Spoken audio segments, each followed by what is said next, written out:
The Labyrinth's Secret, a story of survival and genius. The air hung thick with the scent of damp earth and an underlying metallic tang, a constant reminder of their predicament.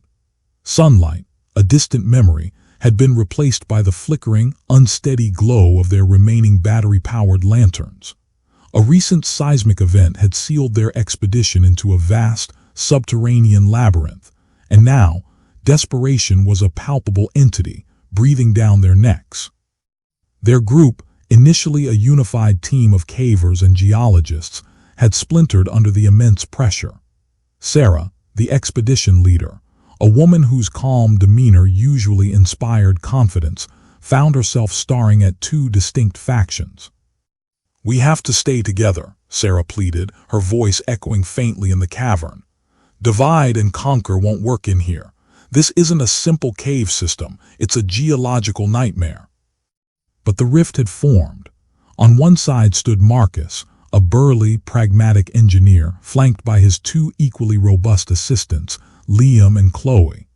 Their faces were etched with grim determination, but also a hardening intolerance. Their gaze kept drifting to Elias. Elias sat a little apart, his specialized, lightweight wheelchair a stark silhouette against the cavern wall. A recent climbing accident had left him with a spinal injury, but his mind, sharp as a honed blade, remained untouched. Before the collapse, he was the team's cartography and spatial analysis expert. Now, in their eyes, he was a liability. "Look, Sarah," Marcus began, his voice surprisingly gentle but firm. "I get it, but we're running out of supplies and fast. Every moment counts. We need to move quickly through tight passages over rough terrain. With Elias, it's just not practical. We'll be slowed down, jeopardizing everyone." Liam and Chloe nodded in agreement, their expressions mirroring Marcus's reluctant conviction. The words, though delivered without malice, landed like stones.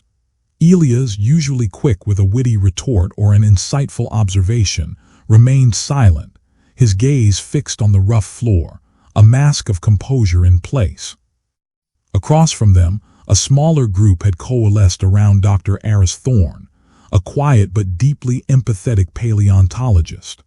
With him were two younger research assistants, Maya and Ben, both less experienced but possessing a strong sense of moral integrity. "That's unacceptable, Marcus," Aris stated, his voice calm but infused with a steel Sarah rarely heard. "Elias is part of this team. More than that, he's a human being in need of our support. To abandon him or even suggest it is to abandon our humanity. And frankly," he added, glancing at Elias, "his mind is probably our best asset right now." Maya and Ben stepped closer to Elias, offering quiet reassurances. Maya gently placed a hand on his shoulder. "He's right, Elias. We're with you." The tension in the air was so thick it was almost suffocating. Sarah, seeing the irreparable schism, made a painful decision. "All right," she said, her voice heavy with fatigue. "We'll split. Marcus, you lead your group. Aris, you lead yours. We'll each try to find a way out, but we'll leave markers, notes. Anything should one group find an exit or a critical path." It was a desperate compromise born of necessity and the crumbling morale. Marcus nodded curtly. "Good. We'll take the main passage leading north. It looks more stable." Without another word, he and his team, their headlamps casting long, dancing shadows, disappeared into a wide, dark opening. Aris turned to Elias, a gentle smile on his face. "Ready, my friend?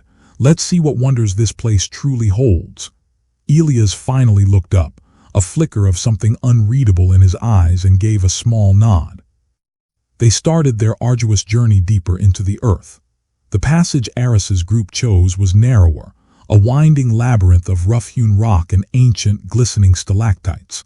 Elias' wheelchair, though designed for rugged terrain, struggled over loose scree and around sharp, jutting rocks. Maya and Ben took turns pushing him, their muscles aching, but their resolve unwavering. Aris, with his paleontological eye, scanned the walls, occasionally pointing out fossilized imprints, a temporary distraction from their grim reality. The maze was truly a nightmare. It was as if the earth itself had conspired to trap them, twisting and turning in illogical patterns. Passages would dead-end unexpectedly. Others would split into 3 or 4 indistinguishable tunnels. The geological formations were bewildering. Veins of quartz glittered alongside rough basalt, and pockets of strange, crystalline structures pulsed with an eerie, faint luminescence that cast long, distorted shadows. As days blurred into an endless cycle of walking, resting, and dwindling hope, the other group's trails became scarce. A hastily scrawled note from Marcus, found tucked under a loose rock, simply said, "Going deeper, no clear way out." It was weeks old.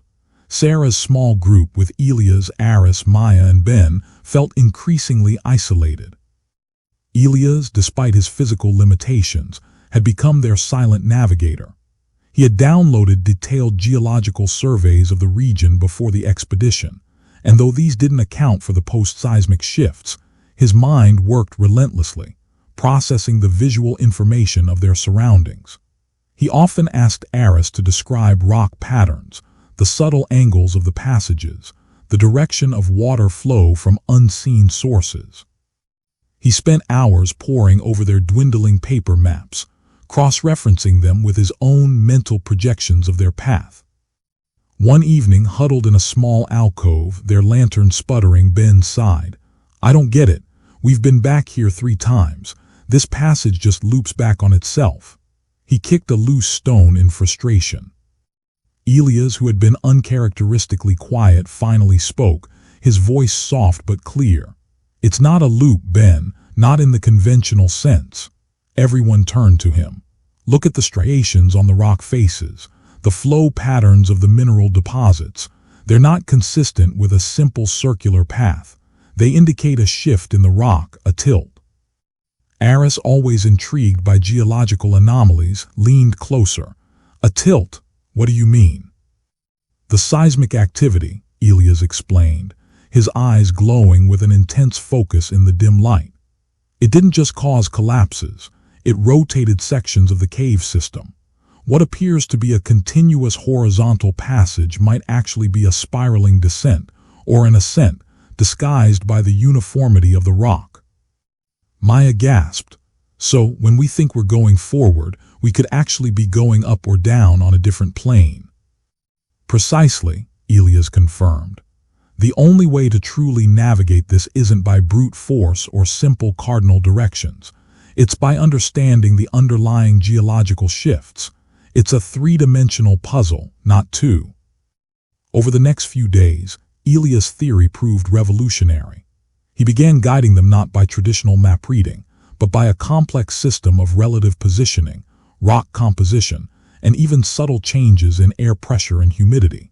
He asked them to collect samples of different minerals, noting their exact location, creating a mental, multi-layered map.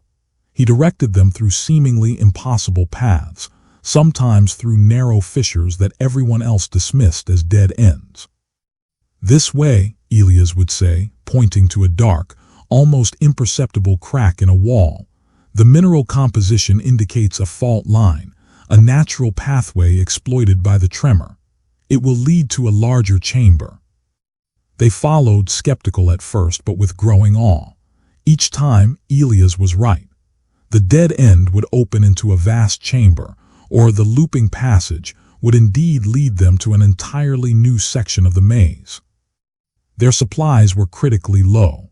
Water was scarce, and their last food rations had been consumed days ago. Fatigue was a constant, gnawing presence. Yet a new kind of hope, fueled by Elias' uncanny abilities, surged through the group. One day they came to a truly baffling junction. 5 distinct tunnels branched out from a central cavern. 4 of them looked identical, smooth, dark, and utterly uninviting. The 5th was partially blocked by a recent rockfall, making it seem impassable. Ben pointed to one of the identical tunnels. "This one feels like it's going in the right direction." Elias shook his head. "No, the subtle magnetic field fluctuations here are telling, and look at the slight variations in the crystalline deposits on the ceiling of each tunnel." He pointed to the nearly blocked passage. "This is it. This is our path." Maya frowned. But it's almost completely blocked, Elias. We can barely squeeze through, and your chair certainly won't fit. We'll have to leave it, Elias said, his voice quiet but resolute. From this point I'll need to be carried. It was a difficult decision, but they had come to trust him implicitly. With immense effort, Aris and Ben began to clear enough debris to allow a human body to pass. Then, carefully, they took turns carrying Elias through the tight squeeze. It was a slow, agonizing process, but with each inch they gained, a sense of anticipation grew. After what felt like an eternity, the passage widened, and then a faint, undeniable breeze stirred their hair. It carried a scent that was alien to the deep earth, the smell of pine, of damp soil warmed by the sun, of fresh air. They pushed on, their pace quickening, their hearts pounding with a renewed vigor. The passage began to slope upwards, the air growing lighter, the sound of trickling water becoming clearer. And then, through a distant opening, a sliver of natural light, pale and ethereal, beckoned. They stumbled out into a hidden gully, surrounded by towering trees and dappled sunlight. The open sky, vast and blue, was a sight that brought tears to their eyes. They had done it. They had escaped the labyrinth. As they stood there, blinking against the unaccustomed brightness, relief washing over them, Elias turned to Sarah. A faint smile touched his lips. "It seems," he said, "that even in the deepest darkness, a different way of seeing can light the path." Sarah, her voice thick with emotion, simply knelt beside him and embraced him. "You saved us, Elias. You truly saved us all." The world had seen his wheelchair, a symbol of limitation. But in the crushing darkness of the earth, his mind, boundless and brilliant, had become their most powerful tool, a testament to the fact that true strength often lies not in physical prowess, but in the unyielding power of the human intellect.